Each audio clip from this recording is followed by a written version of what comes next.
తెలిసిందే. మన ప్రవక్త మొహమ్మద్ రసూలుల్లాహి స్వల్లల్లాహు అలైహి వసల్లం వారి మీద అనుచిత వ్యాఖ్యలు చేయడం జరిగింది.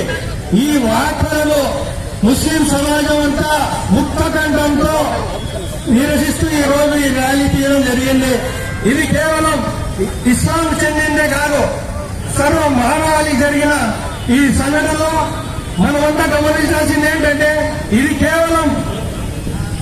కేవలం ముస్లిం సమాజానికి జరిగినట్టు కాకుండా మన భారతదేశంలో ఉన్న మన భిన్నత్వంలో ఏకత్వం అంటే యూనిటీ ఇన్ డైవర్సిటీ. భారతదేశంలో అనేక మతాలు అనేక కులాలు ఉన్న మన పవర్ ఏంటంటే మన యూనిటీ. అలాంటి యూనిటీని విడగొట్టి విభజించు పాలించు అనే ఉద్దేశంతో ఈ రోజు కొన్ని ప్రభుత్వాలు కానీ ఇలాంటి చర్యలు తీసుకోవడం వాళ్ళు చేస్తా ఉన్నారు. మనం అందరం దీన్ని గమనించి ఇది కేవలం